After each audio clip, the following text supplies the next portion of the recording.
And today we enjoy a conversation with Robert Agnew. And before we begin our conversation, I'll begin by sharing just a few highlights from Dr. Agnew's career. Dr. Agnew is best known for the development of general strain theory, which did much to revitalize the strain theory tradition in criminology at a time when strain theory had lost much of its former influence. Today, general strain theory enjoys a prominent place in the field alongside other leading theories of crime. But Dr. Agnew has made other important contributions as well. He has published over 100 studies on crime and has authored or co-authored 7 books or edited volumes. These publications address topics that range from free will in crime to theory integration. Indeed, his latest book is boldly titled Foundation for a Unified Criminology, Assumptions about the Nature of Crime, People, Society, and Reality. In short, Dr. Agnew's work tackles some of the big questions and problems in criminology. Dr. Agnew is a fellow of the American Society of Criminology and more recently served as president of the society. He is currently a distinguished professor at Emory University. And my guess is that by the end of this conversation, we will have learned more about his life and work, about the development of general strain theory in particular, his thoughts on the current state of criminology as a field of study, and the advice he would offer to young scholars who are just starting out in the field. And to begin our conversation, I think it may be best to start at the beginning.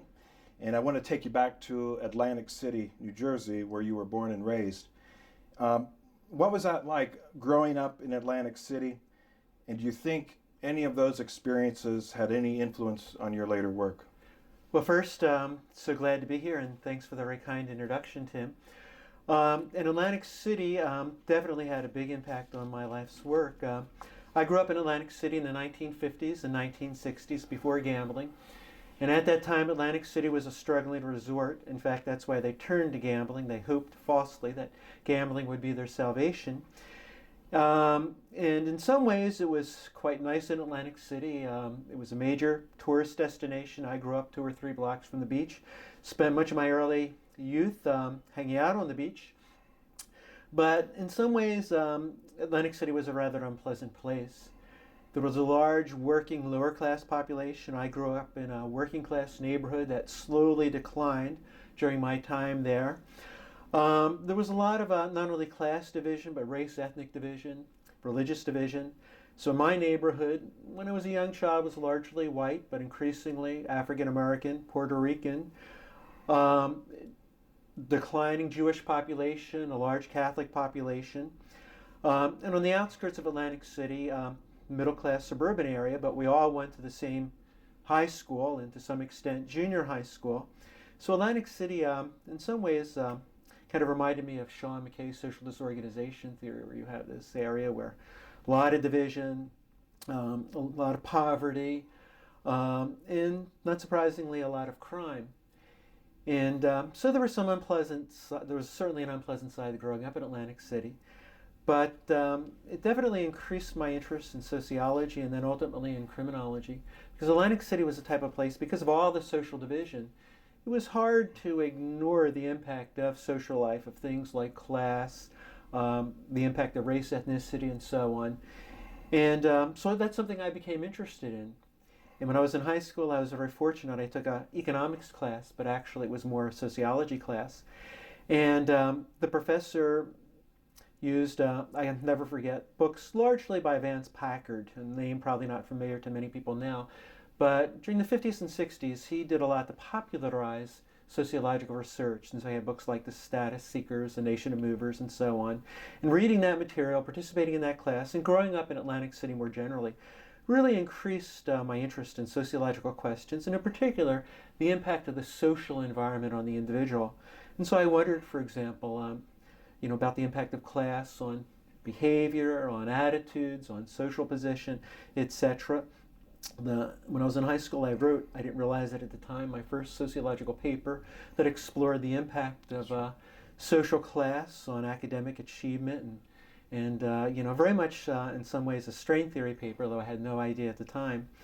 So that was kind of a good background for me. I was exposed to a lot of diversity in terms of class, race, ethnicity, etc. And then during the summer, I worked on the boardwalk selling hot dogs. and got to meet a lot of different people there, a lot of the tourists who came in. Some of them stayed for a week or the entire summer, and so really had a lot of exposure to a lot of different types of people in a lot of situations, some good, some bad. And in connection with that also, witnessed and was privy to a lot of criminal behavior. And so it increased my interest in the social sciences, sociology, and it provided really a wealth of background material from which I later drew, initially in undergraduate school, later in graduate school when working on various topics, etc., and then ultimately, developing general strain theory and my criminological research later on.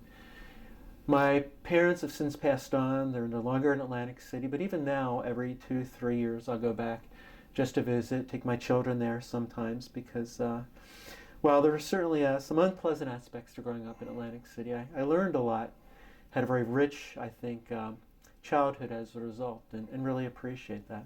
So that sociological imagination was fostered at a young age. You're already writing sociological papers, it sounds like, in high school. Yeah. What about your own personal background? Did you come from a background of affluence, or? Well, not really. I'd say a working class, maybe even lower working class family. My father was a printer, but he was active in the union movement, and that got him into some trouble in Atlantic City. Atlantic City was very much an anti-union town. He worked for the local newspaper, and at the time was president of the local union. And the local newspaper decided to shut down the union, and he fought against that and lost. And as a result, he was more or less blacklisted from work in Atlantic City. So for much of my childhood, to get work, he actually worked outside the city and sometimes just commuted home on weekends. And then this is in the South Jersey area, and where generally at the time, probably still today, unions were not big in South Jersey. So even then, he wasn't making a good salary. My mother was a sales lady in a clothing store. So we weren't affluent, working class, lower working class, sometimes struggling. And when I was in high school, my father had some health problems that caused him to stop working. And so that was some added financial pressure. But, once again, while it had its unpleasant side, it provided kind of a rich background, a lot of personal experience on which to draw when working with, sociology and strain theory in particular. So you were excited by sociology itself as you became familiar with it. You end up in graduate school, I gather. You applied to a sociology program. Yeah, You entered as a sociologist. I went to undergraduate college at Rutgers College in New Jersey, the state university, and I had a very strong interest in sociology, but I didn't really know what sociology was. So I was interested, I should say, in sociological topics, issues. But I took my first sociology class at Rutgers and just fell in love with the topic and knew immediately I wanted to major in sociology. I was fortunate to have good instructors and a couple of good mentors there who encouraged me and provided a lot of support. And I was most interested in social psychology, as I mentioned, the impact of the social environment on the individual. And so I took a number of courses in that area. Never had a criminology class, although Jackson Toby was an instructor there and would occasionally teach crime, but at the time that wasn't my major area of interest. My senior thesis, in fact, was on the effect of physical attractiveness on behavior. I knew that there were a lot of stereotypes associated with attractive, unattractive people, that they were treated differently, but there wasn't a lot of information on how they were treated differently. And so I was kind of curious, does physical appearance have an impact on behavior, on grades, on social interaction, popularity, etc.? So I did my senior thesis on that topic. So very much the sociologist, the social psychologist, but not yet interested in crime. Although I should mention later, as a criminologist, I returned to the topic of physical attractiveness in my first publication in criminology, examining the impact of physical attractiveness on crime, finding something of an effect. But then when I went off to graduate school, the University of North Carolina, Chapel Hill, applied to a sociology program, went there with the intention of studying social psychology, which I did, had great training there, strong training in sociological theory, in quantitative methods, not so much qualitative, and excellent training in social psychology, but never took a criminology class, and they didn't really have much of an emphasis on criminology at North Carolina. None of my fellow graduate students were working in the area. But toward the end of my academic career at North Carolina, my fourth year, I was working on a dissertation, searching for a topic. There was a lot of pressure at North Carolina to finish in 4 years, and so I was under some strain. And so I always have had a long-term interest in Durkheim. and I was going to do a topic that derived from some of Durkheim's work on individuality. And in particular, I was going to explore the social sources of creativity. And so I was looking for a data set that would allow me to do that. We had strong quantitative training at North Carolina. Most dissertations were based on the analysis of secondary survey data. And I'm looking at a lot of different data sets, but none of them will allow me to examine the impact of social factors on creativity. They don't quite have the measures that I need. And a friend of mine directs me to the youth in transition data, a wonderful data, and I've since published a good number of articles off of it, and I know that you have as well, Tim. And this survey had some measures of related concepts, independence, autonomy, and some excellent delinquency items as well. And so I started fooling around with that data, and still wouldn't let me do what I wanted to in terms of examining social factors that influence creativity. But I began to explore related topics, and through kind of a convoluted process, that's how I became interested in delinquency, and decided that I'd do a dissertation on delinquency. And initially was going to explore the impact of sort of creativity type factors like independence, autonomy on delinquency, but started reading some of the literature, and more I became interested in strain theory. In part because I think it resonated with my early life growing up in Atlantic City, that when I reflected back on some of the people that I knew and experiences that they had, that I had, strain theory made a lot of sense, that there was a lot of pressure, a lot of desperation, a lot of negative treatment, etc., that seemed to contribute to crime. Certainly not the only explanation, but one factor. And I found the work of Burton, Cohen, and Clark and Olin, and especially Albert Cohen, especially interesting, and it made a lot of sense to me. It seemed very relevant, and so started doing some reading in the area. And while I never had a formal course in criminology at North Carolina, there were a couple of criminologists in the area that were of much assistance to me. Mary Ellen Marsden, who had a research position there and got her degree recently from University of Chicago. Hugh Barlow, who should be familiar to people in the American Society of Criminology. And Jay Williams, who did some early work in criminology with Martin Gold. And so they provided some direction, which I much appreciate. And so started doing a lot of the reading in strain theory, again, very much attracted to it, but also read some of the critiques of strain theory, Hershey's Causes of Delinquency, and especially Ruth Kornhauser's Social Sources of Delinquency. And those works had a major impact on me. I initially read Merton, Clark, and Olin, Cohen. This makes a lot of sense, has a lot of appeal, but then I read Hershey, I read Kornhauser, and they really, I think, do a very good job of shooting that work down. I think there were some problems with the critiques they made, and I later came back essentially to critique the critiques they made.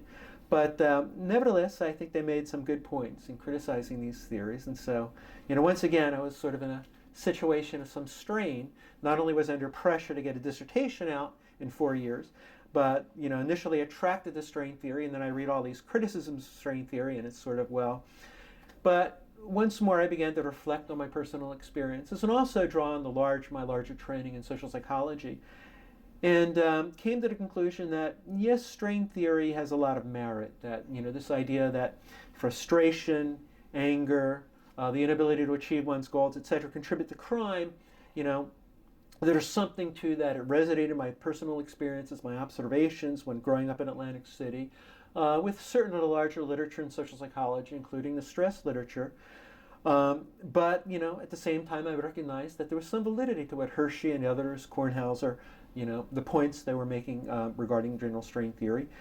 And so, looking through the youth in transition data, drawing on my personal experiences, looking at the stress literature, related literatures in social psychology, I began to think about how strain theory might be reformulated. And I guess the basic insight that I had is that when I thought back to my own experiences, when I looked at the others around me, the strain that most motivated their crime was not so much frustration over the perceived long-term ability to achieve long-term economic success, middle-class status. It's not like they were worrying that, I'm not going to be a success, I'm not going to get a college down the road, etc. It was more an immediate sort of strain that was most relevant to them. And when I looked at the stress literature and social psych, it was sort of the same theme. In the stress literature, the focus is on, basically the loss of positive stimuli, the presentation of the negative stimuli in the here and now. There was very little emphasis in the stress research at the time, and I think even today, on the inability to achieve one's goals, particularly long-term goals. So pulling all that together and also looking at some of the work that was beginning to emerge in criminology at the time, the work of David Greenberg, for example, Delinquency in the Age Structure Society, some of the work that Deborah Elliott and the others were doing, drawing on that as well. In my dissertation, I basically began to lay the foundation for general strain theory. I didn't present a general strain theory of crime. I presented, quote, a revised strain theory. That's right. And this revised strain theory focused not on the blockage of goal-seeking behavior, but what I call the blockage of pain avoidance behavior, arguing basically adolescents often find themselves in painful or aversive situations, school, family, peer group, and being adolescents, they're often unable to legally escape from these situations.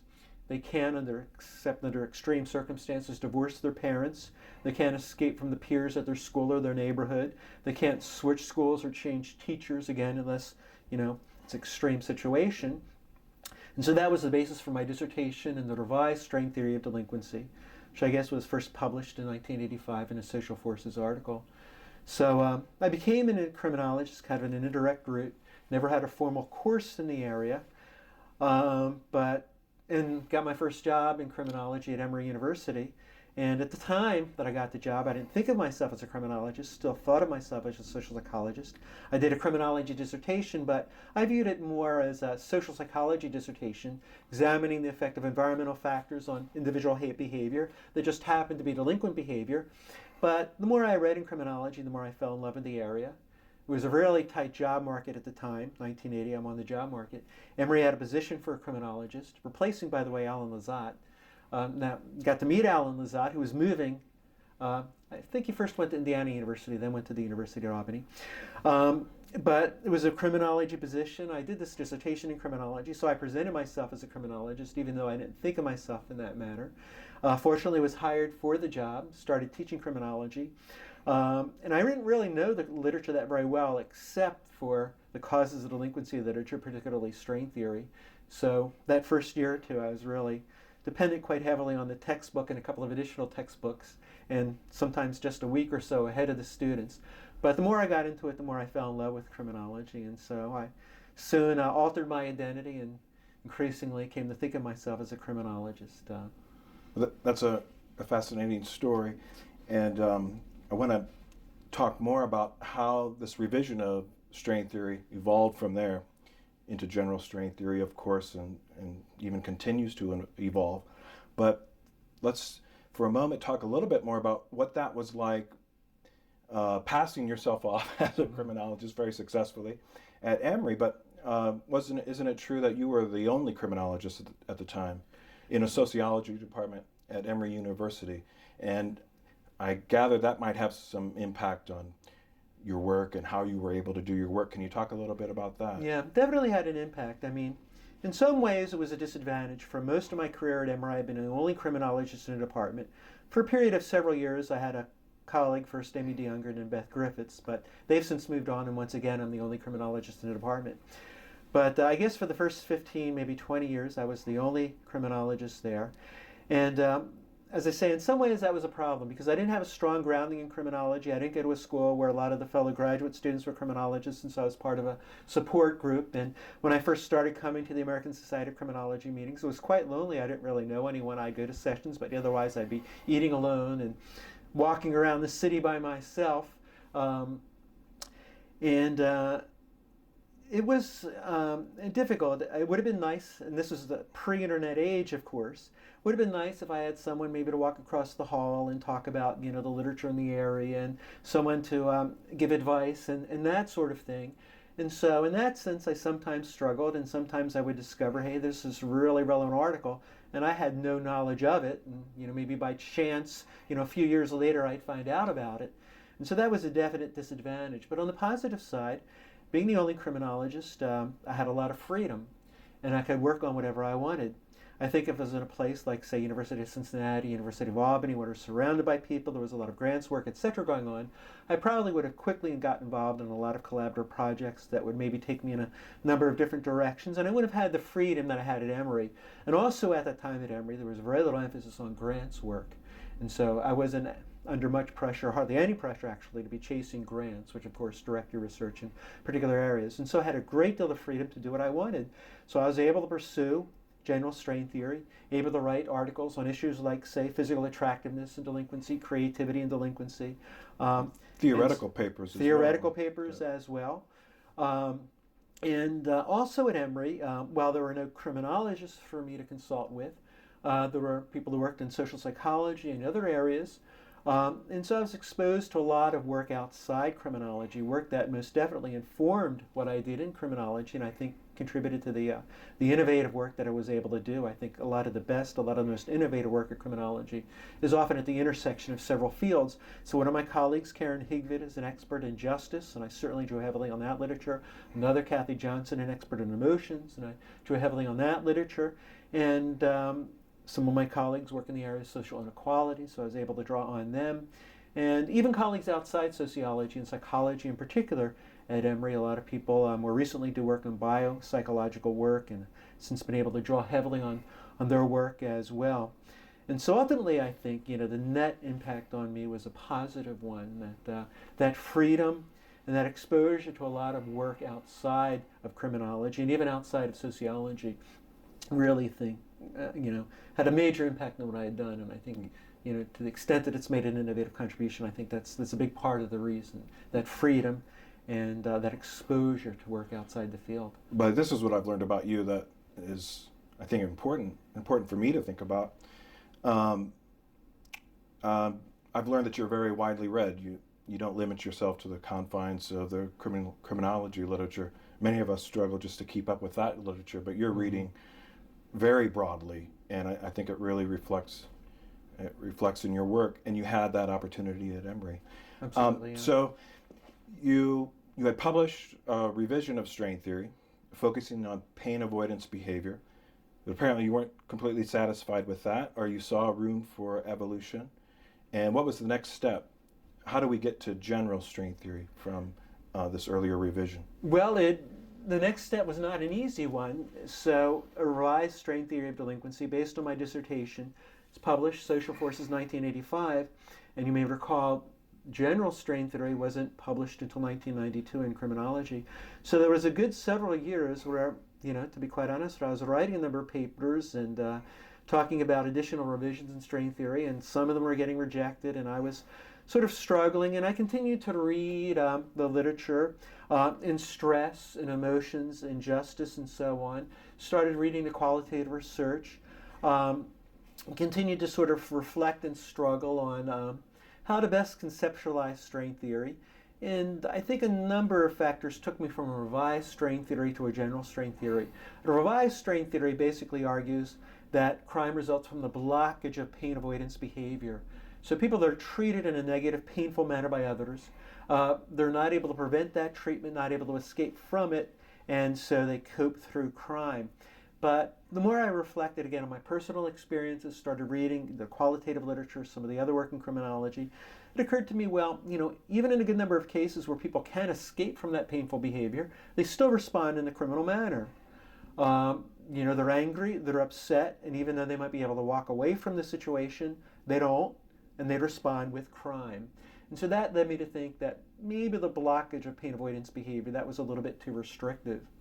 And then again, reading the stress literature and thinking about how to best conceptualize strain theory, going through a number of iterations, eventually I came up with the idea that there are three major categories of strain.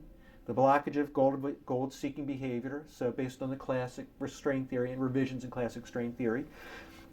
Presentation of negative stimuli, and the loss of positive stimuli. And the second two categories of strain come from the stress research in social psychology.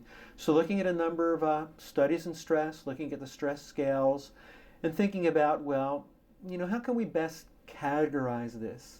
And I didn't want to come up with just a list of, say, 50 or 100 or 200 stressors, which is often the case in the stress literature. I knew that, for this to be appealing, for this to stimulate further research, it had to be, at heart, a relatively simplistic scheme. And so I came up, with these three general categories of strain. And I was, and even to this day, I'm not fully satisfied with them. I think there's a lot of overlap to them. So if you look at any concrete case, for example, so you get low grades at school. Well, Is that the blockage of gold-seeking behavior? And you could argue, yes, your goal is good grades, and this is, you're not. Is that the loss of positive stimuli? Well, in a way, you could argue yes too. That you get a low grade, maybe lower than you previously had, the loss of positive. Or is that the presentation of aversive stimuli? You could argue yes as well. So to be quite honest, I mean that scheme, when you really think closely, logically about it, there's some issues, which I acknowledge. But I think it's a good scheme in the sense that it directs or sends the message that there are a lot of different types of strain out there. Not just the blockage of gold-seeking behavior, but these additional types of strain. And it doesn't particularly matter if in a particular concrete instance you can make a case that it's one type or another type or yet another type.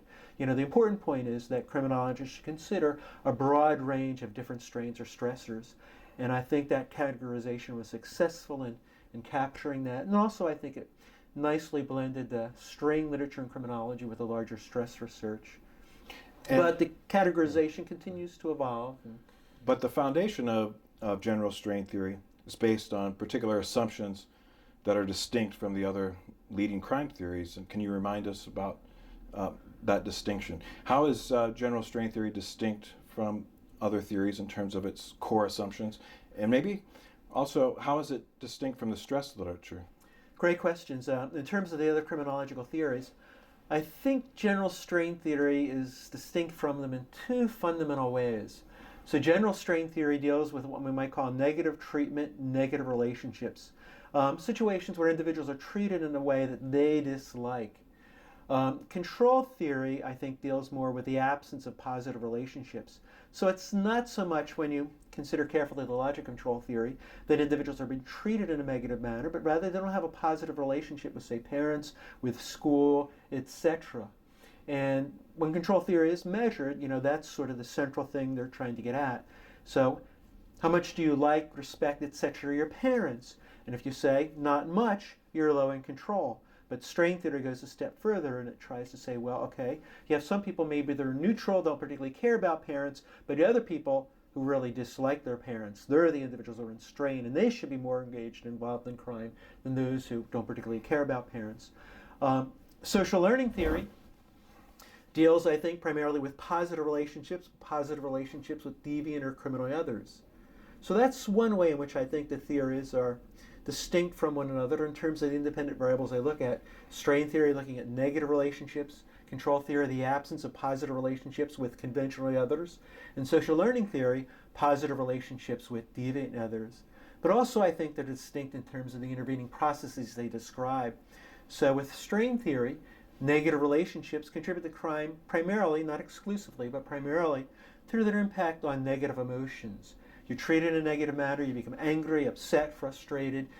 That creates pressure for corrective action. Crime is one possible way to cope.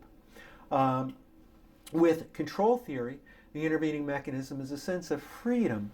You don't have positive relationships with conventionally others, so for you the costs of crime are low. You're free to satisfy your needs and desires in the most expedient manner possible, and that's often, not always, but often crime.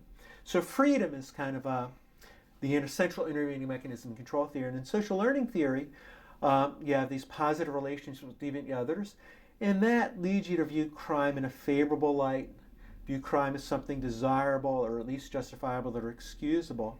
And that's sort of the intervening mechanism there, one's conception of crime being viewed in a positive light. I like how you summarized it in one of your papers. General strain theory brings the bad back into criminology. Bringing the bad back in. On anger, frustration. Yeah. And I think that says something too, in the sense that it's based on some simple arguments that are intuitive, that most of us can relate to, which may help to explain the appeal of the theory. Would you agree with that? I would. And in developing general strain theory, one of the things that I've tried to do is develop it in layers.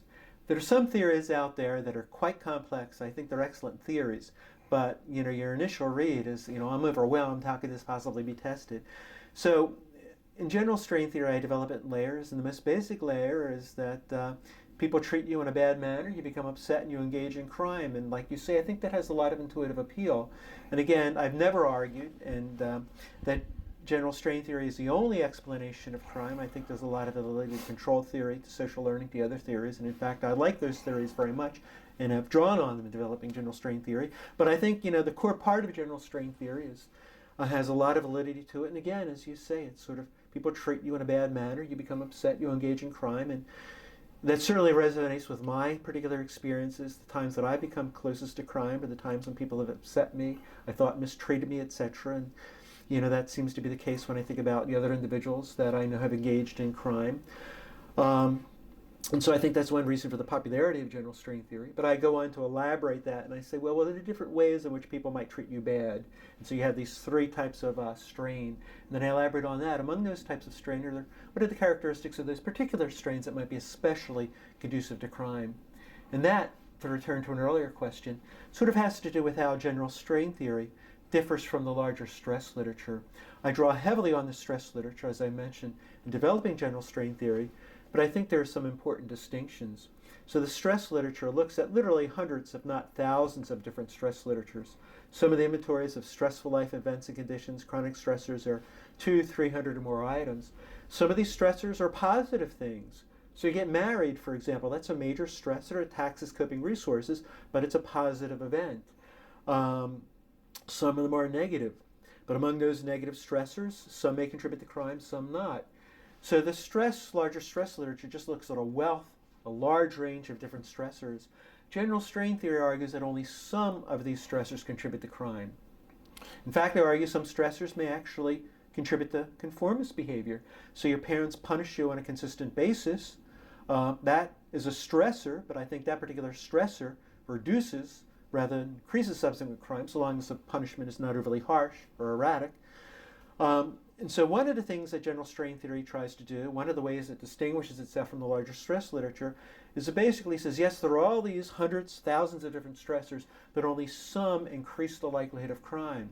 And in particular, those stressors most likely to increase crime are high in magnitude, they're seen as unjust, that are associated with low social control, and they create some pressure and incentive to engage in crime.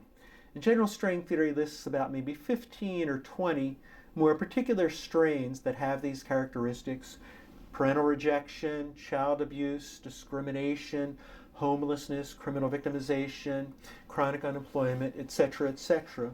And so that's a big distinction between strain and the stress literature. And that's one of the reasons that I prefer the term strain rather than stress, to make that point that it's not all stressors, but just a small subcategory that increase the likelihood of crime. I also use the term strain, of course, to maintain continuity with Merton, Cohen, and Clark and Olin.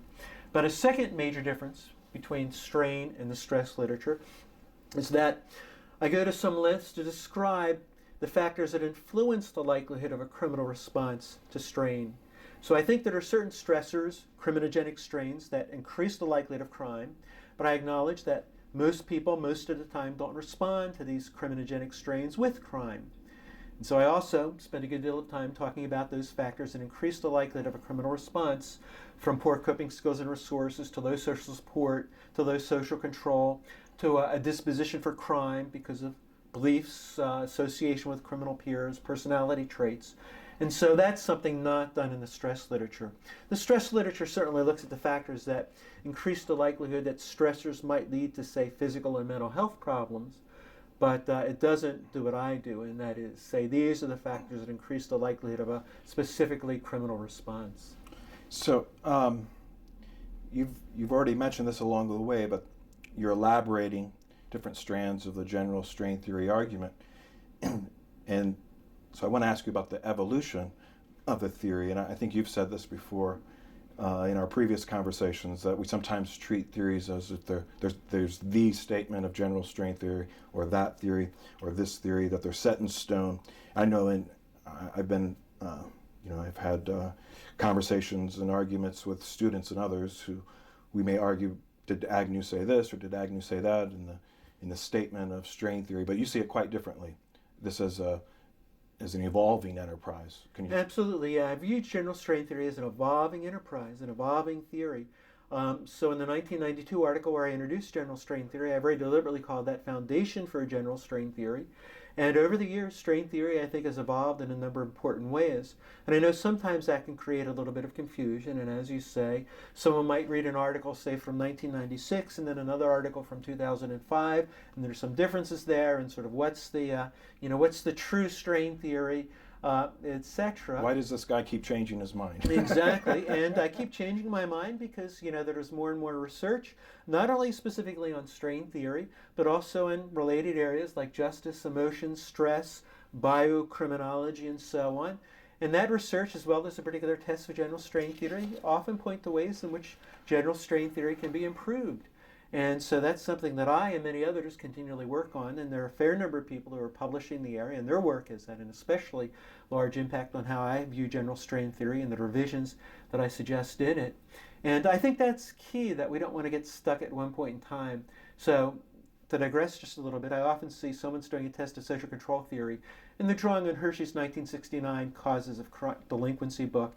And control theory has evolved in a lot of important ways since then, or they're doing a test of, say, social learning theory, and they're not looking at some of the recent changes in that theory. And the same with general strain theory. We don't want to draw just on the 1992 article, but look at the revisions. And every now and then I write an overview article where I try and summarize the latest in general strain theory in a rather basic, fundamental way. Here are sort of the key propositions. But among other things, general strain theory is involved in several major ways. So I think I say much more now about the types of strain that contribute to crime. So initially, it was just these three major categories of strain and a number of specific examples of particular strains in those three categories: the blockage of goal-seeking behavior, presentation of negative stimuli, loss of positive stimuli. But over the years, I've said a lot more about the specific characteristics of strain likely to increase crime. And some of that was stimulated by research and by criticisms of general strain theory. In particular, Gary Jensen wrote an article in Advances in Theoretical Criminology. When I first read the article, I was very upset because they're rather critical of general strain theory. And one of the things that he said is that there are literally hundreds of different strains, so the theory could never be disproved. That you might find a few particular strains don't seem to be related to crime, but Agnew could always say, well, there are these other strains that may be related to crime. And that hurt at first, but I think it hurt in part because there was some truth to it. And so that forced me to think about, well, how can I better describe those strains that are, and just as importantly, are not related to crime?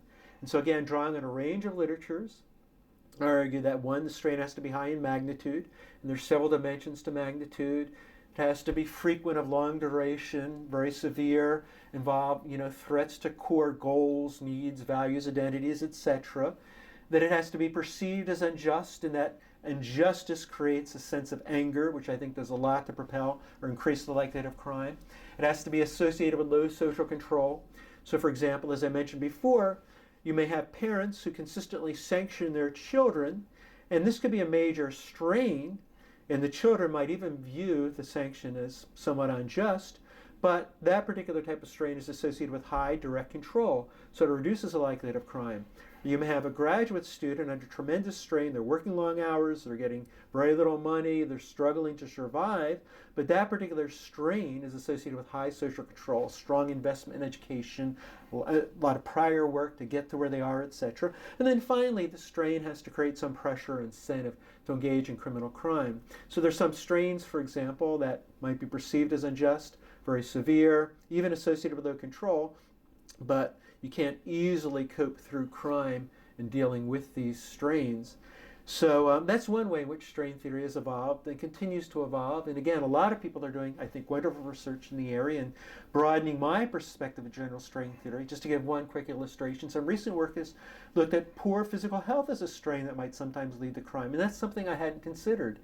But in addition, I've also talked about the mechanisms linking strain to crime. And initially I said the major mechanism is that strain creates negative emotional states, anger, frustration, depression.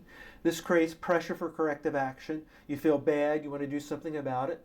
And crime is one method of coping, certainly not the only method, but you may cope with crime to reduce or escape from strain. You run away from abusive parents, you steal to get the money you need, to seek revenge against the people who mistreat you, you beat up the peers who are bullying you, extreme cases, you shoot them, or to alleviate negative emotions, most commonly through illicit drug use. And that's the intervening mechanism, negative emotions, that I continue to stress. I think it's the major intervening mechanism between strain and crime. But over the years, I've also come to realize, well, strain may also contribute to crime by reducing social control. Your parents abuse, mistreat you, so that reduces your bonds to parents. You try and avoid them, that reduces direct control. Chronic unemployment reduces your stake in conformity. Strain, and Merton made this argument if experienced long enough, might reduce the value you place in conventional norms, beliefs, etc. Strain may foster the social learning of crime, and of course, this is an essential argument of Cohen and Clarendon-Olin, that individuals sometimes cope with strain by forming or joining delinquent groups, by developing beliefs favorable to crime. Strain, particularly strain perceived as unjust, provides a great excuse or justification for crime. That strain may foster personality traits conducive to crime. Most notably, negative emotionality, that people that are subject to chronic strain begin to become somewhat irritable or develop a short fuse. This is a point made by a number of people. Tom Bernard in a classic 1990 article in Criminology, I think, and I'm not ashamed to say that I've stolen from him and many others. Elijah Anderson in Code of the Street, although not recognized by a lot of people, as a central argument that he makes, that individuals regularly confront a host of strains and it creates a short fuse, and even a minor irritation sometimes is enough to cause them to erupt into violence. And I continue to look at some additional intervening mechanisms. One of the things, for example, I'm considering right now is low self-control. And Mark Colvin, in his book Crime and Coercion, essentially draws heavily on general strain theory and argues that what he calls coercive control can reduce social control. And drawing on Mark and also some of the recent psychological research in self-control, I'm beginning to explore how strain might reduce social control, because a central theme in the psychological research on self-control is that self-control is a muscle that is depleted through use. There's a lot of evidence suggesting this is the case. So if you're in a situation where you have to regularly exercise self-control, that muscle gets tired, and eventually your self-control is diminished to the point where you become quite impulsive. And strain essentially places an individual in a situation where they often have to exercise tremendous self-control. They're being mistreated, sometimes on a regular basis. They have to restrain themselves, and that taxes one's self-control, and so strain may reduce self-control. So that's a second, I think, major area in which general strain theory has evolved, better specifying the intervening mechanisms linking strain to crime. Third major area is conditioning factors that I describe the factors that increase the likelihood that individuals will respond to strains with crime, that condition the effect of strains on crime, and initially listed several factors, but over time, and stimulated in large measure by the work of the others, including many people in criminology, I've come to expand that list. So initially I didn't say much about biology or psychology, but the more I think about it, and this is reflected in some of my recent work, I think biopsychological factors play a tremendous role in how individuals respond to strain and how they interpret particular events and conditions, and in the response to those events and conditions. And there's a lot of evidence suggesting that's the case. And so in recent work, I've come to place more and more emphasis on these biopsychological factors that influence the response to strain. Additional factors as well. So some individuals, for example, pointed out that religion and spirituality may have a big impact on how individuals respond to strain, and some empirical research bears that out. Some individuals working at a more macro level are talking about some of the larger factors that might influence the response to strain.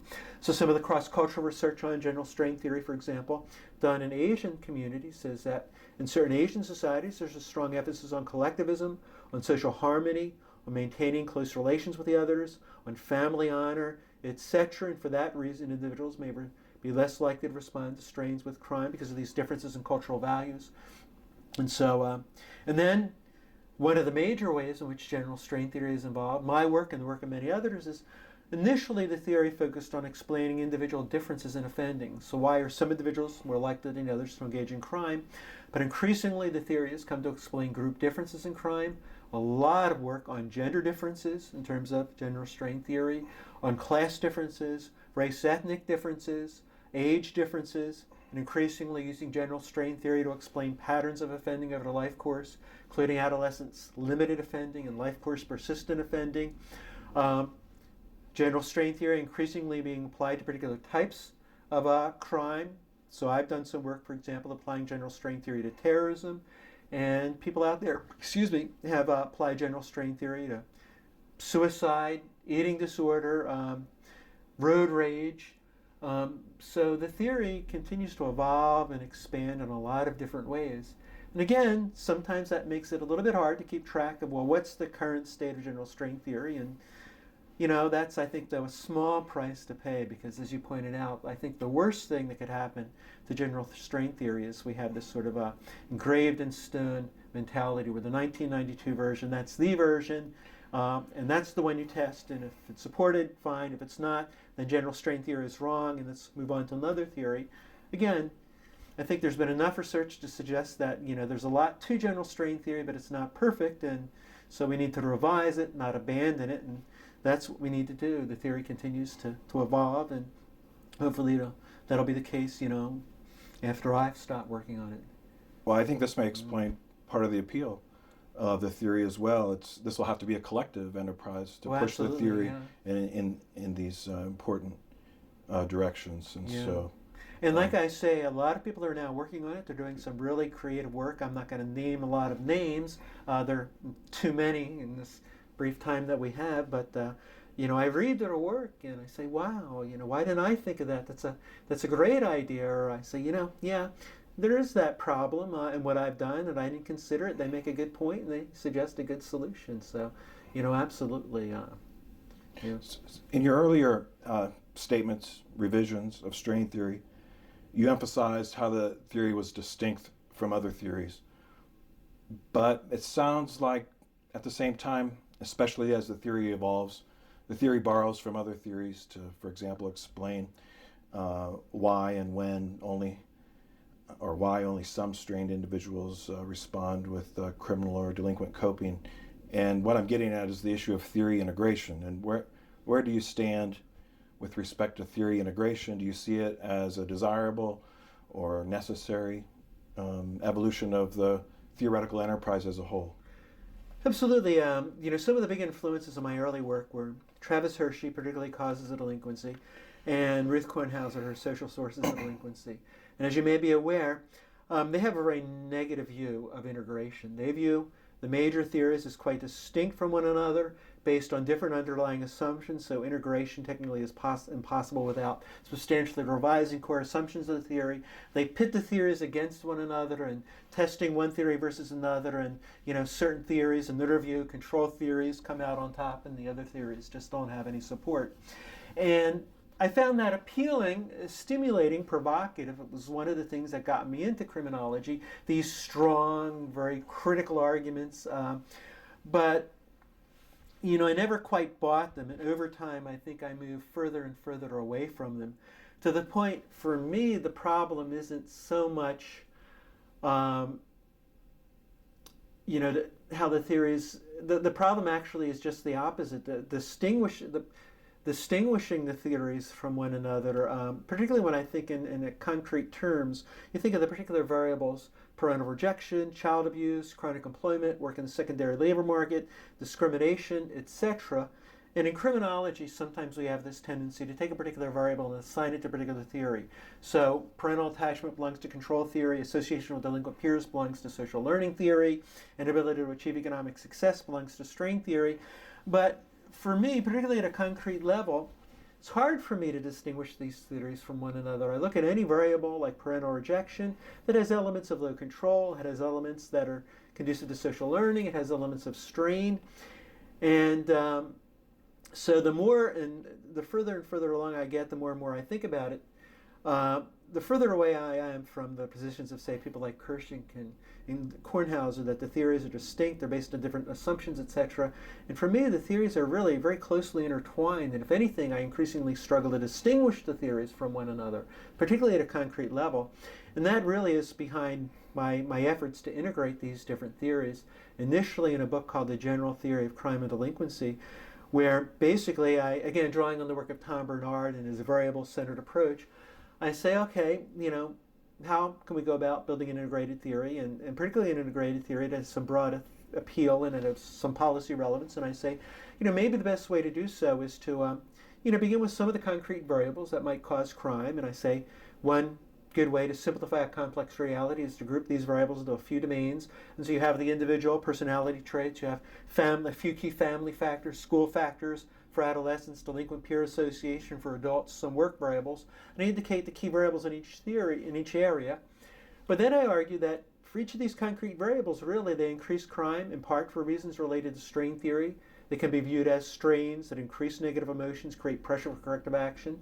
They increase crime in part because they reduce control. They increase crime in part because they're conducive to the social learning of crime. And so these are really intertwined. The theories, I think, still have something to offer. They're still somewhat distinct from one another, particularly, I think, in terms of intervening processes, but really they are intervening, quite entwined. And if you get to the level of concrete, the real world, I think they're all operative. And it's really, you have both strain, low control, social learning for crime, situational factors, etc., going on at the same time, reinforcing one another. And that's the central point that I tried to make in a general theory of crime. And the argument that the theories are based on different underlying assumptions, doesn't carry much weight for me. I think you can only make that argument if you make overly restrictive assumptions about each theory. So, for example, only if you would assume that control theory is based on the assumption that the motivation for crime doesn't vary. And you don't have to make that assumption to be control theorist. You can still talk about their constraints against crime. You can still talk about the controls that prevent crime, but at the same time recognize that there is some variation in the motivation for crime. And there are many examples of control theorists who do that, like, for example, Ivan Nye. So I don't think there's any difference in core underlying assumptions, unless, as I say, you make these overly restrictive assumptions about the theories that aren't necessary in my view. So I'm very much in favor of integrated theory.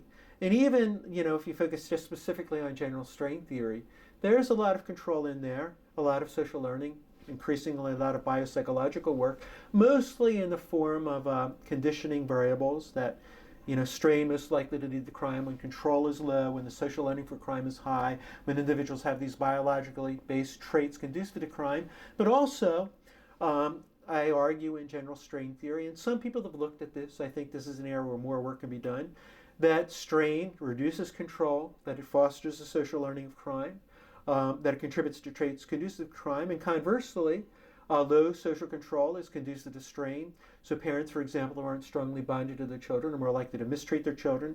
Social learning contributes to crime, so individuals who associate with delinquent peers are more likely to experience mistreatment, both from those delinquent peers and from the others who are provoked, antagonized by these peers.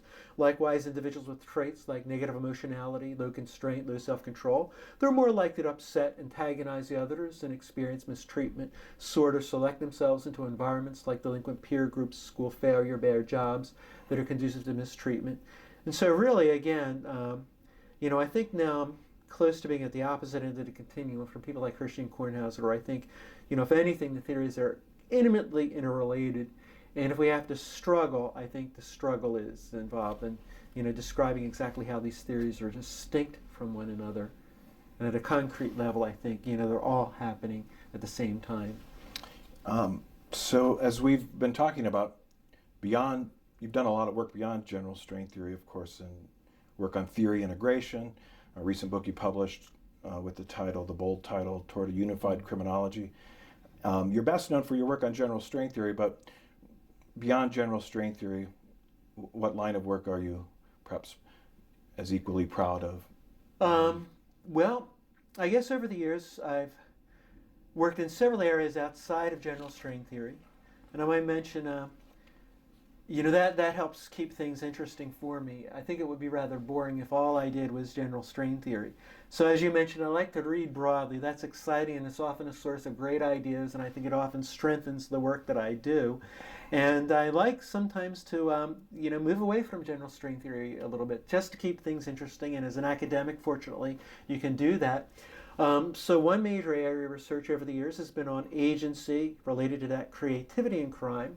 And that stems from my early interest in Durkheim. I mentioned I wanted to do a dissertation in the area as a graduate student. And so I've written a couple of articles talking about agency in crime, talking about some of the factors that increase agency, and talking about the impact of agency on crime, arguing that in general it tends to increase crime, but only by a modest amount, although arguing that several factors increase the likelihood that agency will be exercised in a criminal way. And I also argue that one of the implications of agency for crime is that it increases the unpredictability of behavior. That when individuals exercise a lot of agency and factors contribute to more or less agency, and I talk about those factors, drawing on Durkheim and others, but when individuals exercise a lot of agency, their behavior becomes more unpredictable. That is, the variance in behavior increases. So I think agency in general increases the likelihood of crime by a modest amount, although, again, the effect of agency on crime is conditioned by many factors, and it makes behavior more unpredictable. So when agency is high, crime might be a little bit more likely, but we're going to have some more difficulty predicting crime. When agency is low, behavior becomes more predictable. So that's one area, and I continue to work on that. And in my book, Toward a Unified Criminology, I have a big chapter on that draws in part on some of my prior work. Neglected in criminology for a long time, but agency seems to be making a big comeback, and I'm glad to see that. Another area, I've always, people who know me realize I have a love for animals, and so I have some cats at home that we've rescued and love animals more generally. I'm a vegetarian. I'm actively involved in groups like PETA and some of the animal rights groups, not quite so actively now as in the past, and I try to incorporate that love of animals into my work, and so I've written a paper in theoretical criminology where I draw on crime theories to explain the causes of animal abuse.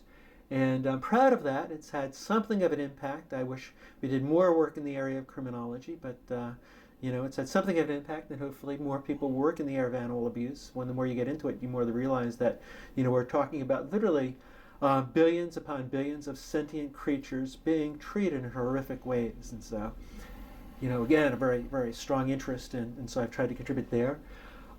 Yet another area of interest, climate change. That's the thing that really keeps me up at night. That's the thing that really makes me worried, because if you listen to the scientists, what they're basically saying, and this is a large majority of science, is that in the next 50 to 60 years, the planet is headed toward major catastrophe unless we take some serious action. And right now, the prospects for taking serious action do not look good. And my expertise, of course, is in the area of criminology, but I like to read the climate change literature. And so I've done some work on the possible impact of climate change on crime.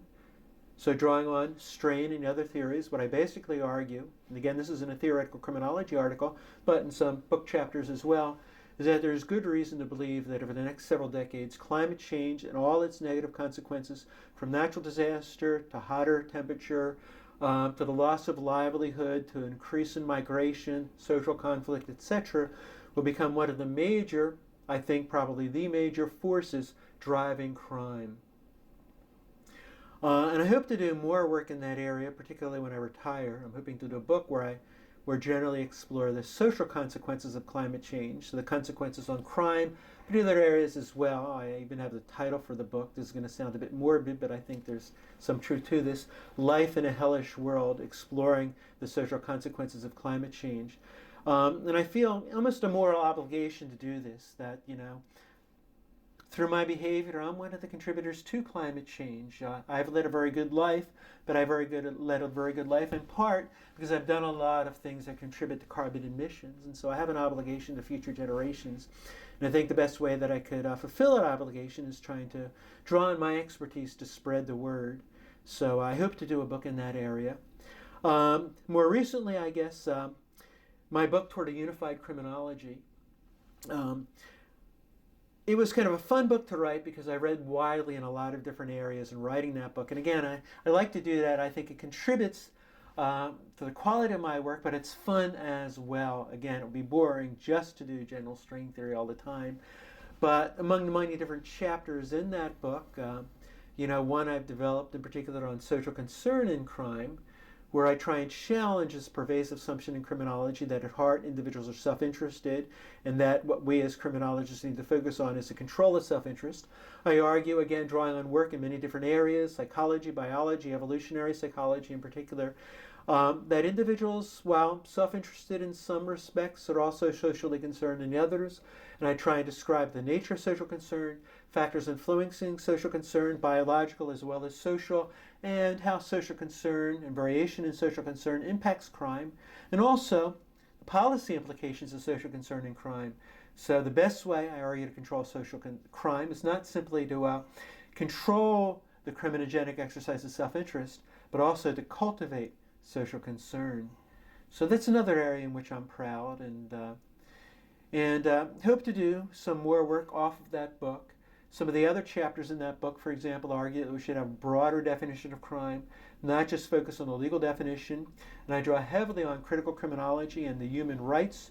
There's been a revolution in human rights these past few decades, and a lot of academic research associated with that, to argue for an expanded definition of crime, and one that better incorporates state crime, corporate crime, because, as critical criminologists do a wonderful job of pointing out, corporate state crime far more harmful in its consequences, from loss of life to physical injury to financial to alienation, erosion of public trust, far more harmful than the street crime that most mainstream criminologists focus on. And then again, drawing heavily on critical criminology, other areas, I talk about kind of better developing a societal macro criminology that focuses on the idea of oppression, and sort of exploring kind of some of the macro implications of string theory through oppression at the state corporate level and so on. I hope to do some more there. It's a little bit outside my area of expertise. I'm hoping the others who have more expertise in critical criminology in these other areas pick up on as well, sort of better linking some of the macro research, some of the micro research, including string theory. And so that's an area where I'm somewhat proud of, although it's certainly more in need of further work. So yeah, I've tried to move beyond general string theory in several areas, and I'm proud of some of that work. Some of it has gotten some attention, some of it less attention. That's just kind of the way it goes. Unfortunately, there's a lot of good work out there, and for a variety of reasons, some of it sometimes captures a lot of attention, stimulates a lot of further work, and some of it does. Not just my work, but I think, I often read some of the work of colleagues, and I think, hey, that's a really good idea, but no one seems to pick up on it for a variety of reasons, and there's part of it, there's just so much out there, and it gets lost in the massive information. Well, I think this line of work highlights the relevance, or at least the potential relevance, of criminology to the major issues of our time: terrorism, climate change, human rights. So certainly important. To shift gears a little bit, you train graduate students, I train graduate students. Many graduate students may be viewing this conversation. Looking now at the field of criminology and what it might mean to enter the field today as a young scholar, what goes through your mind, and what advice might you have for young scholars who are about to embark on a career? Well, the discipline has certainly evolved a lot since I first became involved in it. So increasingly, criminology programs are breaking away primarily from sociology departments. So you have this dramatic growth in the number of PhD programs in criminology. And a positive development there also, I think, increasingly criminology is becoming more interdisciplinary. And so when I was growing up, the idea that biological, psychological factors might have an impact on crime was just roundly rejected. And there was very little biological, psychological research on criminology. There was some going on, but it was going on in other fields like psychology and didn't really permeate criminology. And so that's, I think, a great development. But on the downside, I think, is that students who go to these PhD programs in criminology, they get great training in criminology. You're in a department where maybe there are 20 or more criminologists, scores of courses in the area, and there's just probably 100 or more criminology journals, and you get wonderful training in criminology. And there's so much out there, you struggle to keep up with the literature in criminology, even just your own subfield in criminology.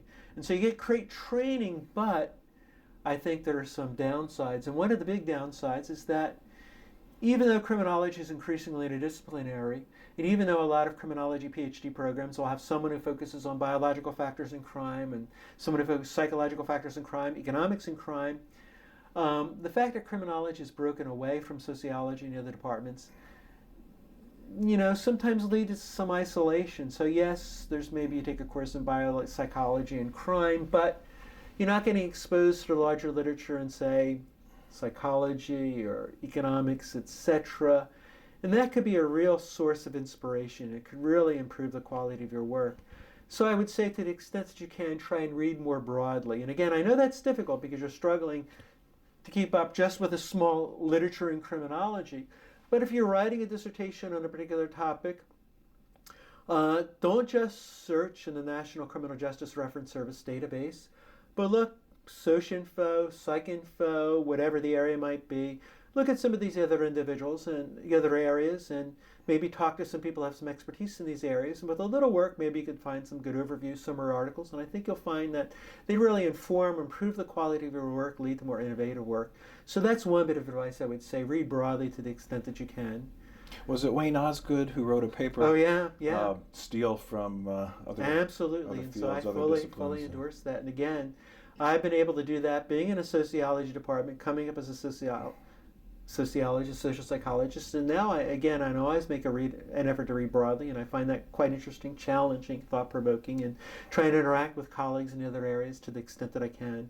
So that's one thing I would definitely recommend, and get great training in methods, particularly quantitative, because you look at criminology, etc., that's clearly where the discipline is going, and you want to be able to at least understand what's happening there, and that's something, at least based on my own experience, it's hard to get that training on your own. To some extent, it's very technical, and it really helps to have the advice of instructors, mentors, and so on. And to some extent, at least for me, can have to be forced a little bit to to learn all that. And I struggle to keep up with that. I've had good quantitative training, but of course that training is dated and somewhat rusty. But some of the things that are happening are quite exciting. I know some people think, and sometimes I feel this way as well, that we've gotten too quantitative and infatuated with these advanced statistical methods, and we're losing sight sometimes of the big picture, and I think there's some truth to that. I feel that way, particularly as a theorist, and I find, for example, it's harder and harder to get published as a theorist in some of these leading journals, which I think is problematic.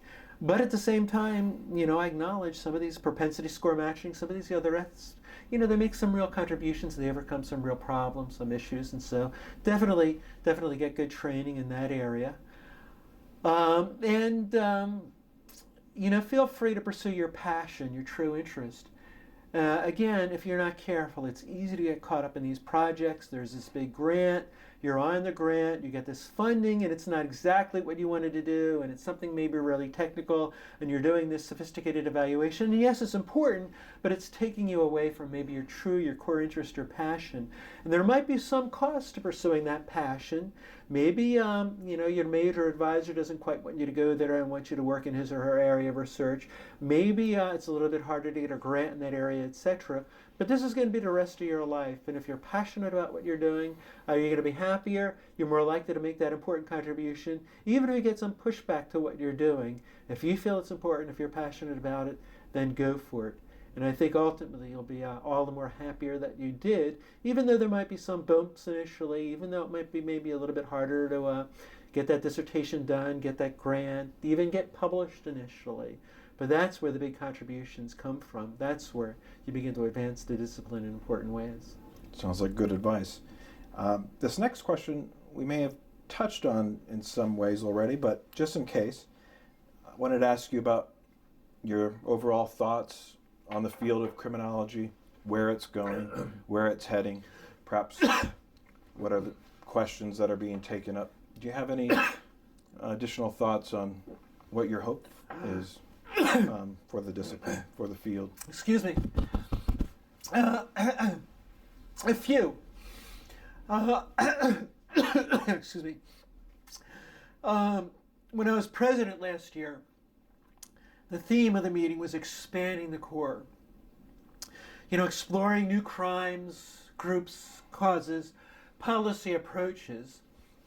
And so one of my major hopes for criminology is that we have this big division. We have the mainstream criminologists who tend to focus on traditional street crime, with some exceptions, and employ, a small set of theoretical perspectives. And then we have the critical criminologists. And there's a division of critical criminology. They have their journals, places they publish. They have their sessions at the annual meeting, but there's not nearly enough interaction between the two groups. And I think there's some stereotypes, misperceptions that present that. But I think each has a lot to offer the other. And I would hope that there's more integration between the two. And in particular, I would hope that mainstream criminologists begin to expand the legal definition of crime, to incorporate some of the insights of critical theory, and combine that with maybe their quantitative, qualitative orientation, etc., because I think that's where a lot of the important things are happening. If you look at our society, some of the negative impacts, some of the harms we experience, some of the oppression many groups experience, it's in the area of corporate crime, it's in the area of state crime, etc. And I hope we can focus more on that. And related to that, I hope we can do more in the policy arena. We're starting to make some real contributions there, and I hope we can do more. And I hope we can do more as an organization. The American Society of Criminology and Laura Dugan, the policy group, and ACAGS are starting to make some efforts there, but do more in terms of sharing our research with a larger audience, the general public, policymakers. And I know there are some issues in terms of lobbying, but sharing at least our research orientations, thoughts with people in the larger policy community, because I think, we have some useful things to say, and some of that is creeping out. We're having, for example, I think a very important impact on the police and what they do, the court system, restorative justice, mental health, the other courts, drug courts, etc., starting to have an impact on incarceration, suggesting useful alternatives and so on. But I think, there's much more that we could offer, and so we hope that we get more involved in the policy arena. So, for example, sometimes a particular issue makes the news, the Newtown shootings, what's going on in Ferguson, etc., and you hear a lot of discussion, but very often the experts to go to that are in public health, etc., and relevant criminology research just isn't getting out there. And I think that's very important. So we're starting to make more of an effort there, and I hope to see that continue and expand. Well, that may be a great note to end on, but this has been a very enjoyable conversation. I've actually learned a lot even after knowing you all these years, so I appreciate it. Thank you very much. Thank you for the opportunity to speak with you and for the great questions and wonderful introduction. I've enjoyed it. Thank you.